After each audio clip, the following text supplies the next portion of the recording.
In the sweltering summer of 1965, Houston police made a routine welfare check on an elderly couple who hadn't been seen in days. But what they found inside the quiet house at 1815 Driscoll Street would turn into one of the most disturbing unsolved crimes in Texas history. Inside the refrigerator were human body parts, neatly wrapped in butcher paper, labeled like leftovers. And chillingly, it wasn't just the crime scene that shocked investigators. It was who wasn't there. The couple's son, Charles Rogers, had vanished. And to this day, no one knows where he went, or whether he truly committed the horrific murders now known as the Icebox Murders. Let's step inside the House of Horrors and ask the question no one has answered in over half a century. Who's to blame for the Icebox Murders? It all began on June 23, 1965. Neighbors were concerned. Fred and Edwina Rogers, both in their 80s, hadn't been seen in days. They were quiet people, but they never went this long without contact. So the Houston police were called to do a welfare check. When they arrived, everything seemed normal. The doors were locked, the windows shut, but something felt off, like the house was holding its breath. As officers moved through the dark, stuffy home, they noticed things were out of place. The house was clean, too clean. No sign of forced entry, no blood. But the food in the kitchen looked strange. They opened the refrigerator, and what they saw would haunt them forever. Inside were human body parts, limbs, organs, torsos, wrapped and stacked as if someone had butchered livestock.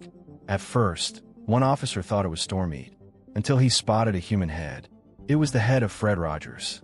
Fred, 81, and Edwina, 79, had lived in the home for years.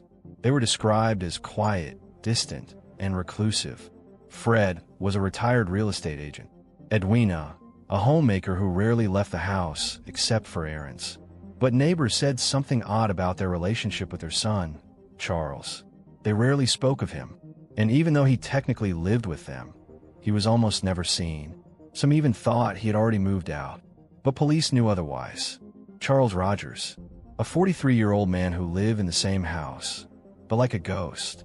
He entered and exited the home through the garage, spoke to no one, and was rumored to be strange.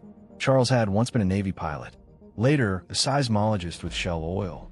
He was intelligent, well-educated, and fluent in 7 languages. But after abruptly quitting his job in 1957, he became a recluse, rarely leaving his room, communicating with his parents only by slipping notes under the door. When police arrived at the home and found the bodies, Charles was gone, and his room was spotless, no signs of struggle or blood.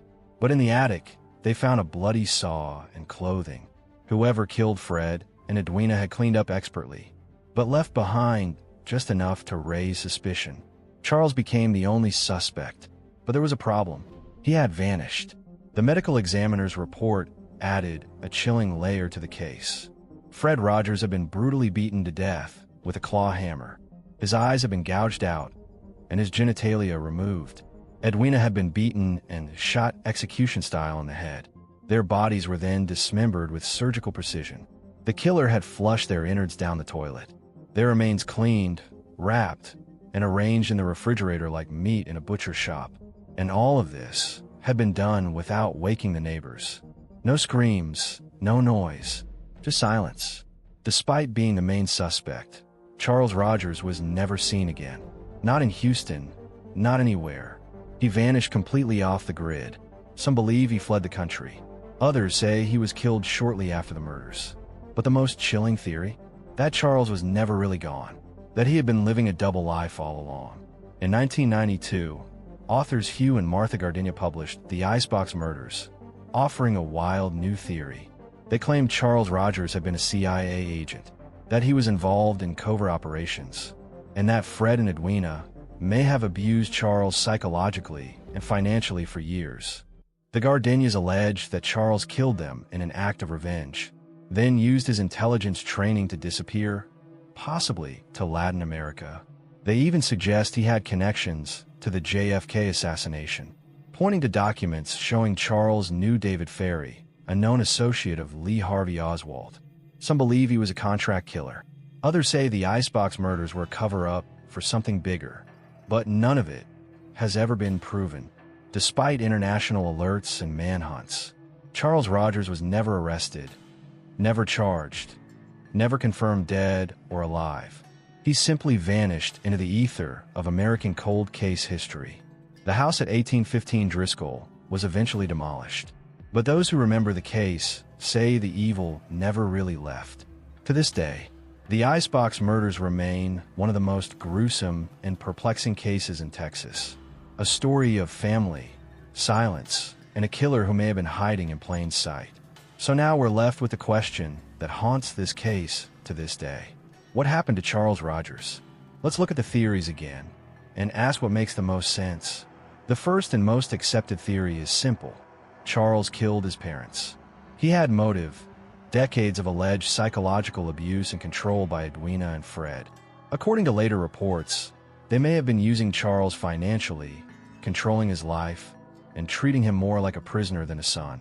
And Charles, a former military man and oil analyst, wasn't exactly incapable. He knew how to operate discreetly. He was extremely intelligent and had the skills to disappear. But here's where it gets weird. There was no sign of a man on the run. No bank withdrawals, no ticket purchases, no confirmed sightings. In a world without the internet, maybe Charles could have vanished. But for decades? Then there's theory number 2, that Charles was killed after the murders. This theory suggests he may have had help and was eliminated by whoever helped him clean up. But this raises more questions than it answers. Why kill him? Why cover it up so well? And why has no one talked? The most elaborate theory comes from the CIA connection. That Charles was a deep cover operative who became unstable. That the murders were an act of rage, or even a message. And that the US government helped him disappear or buried the evidence. It's far-fetched, but this theory only gained traction because of how strange the crime scene was. The cleanup was surgical. The house, despite being the site of a double homicide, was almost spotless. And Charles's room, immaculate, like it had been professionally scrubbed. Could he have had help from someone trained in covert operations? Could he have known he was about to snap and planned his escape for years? Could Charles Rogers have been a perfect ghost long before the murders ever took place? The truth is, we'll probably never know. There's no DNA left to test, no digital trail to follow, and most of the people involved are long gone. But here's the part that keeps this story alive. It's not just that Fred and Edwina Rogers were brutally murdered and packed into an icebox. It's that their son, the only suspect, may have literally walked into the shadows and never looked back. Some claim he died years ago under a false name. Others believe he's still out there, watching the world forget. But one thing is certain. In the haunting silence of that Houston home, something evil happened.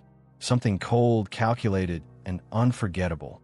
And until someone finds the truth, the Icebox Murders will remain a chilling stain on American true crime history. So, who's to blame? The son who vanished? The secrets of the family? Or the system that let him slip away? You decide.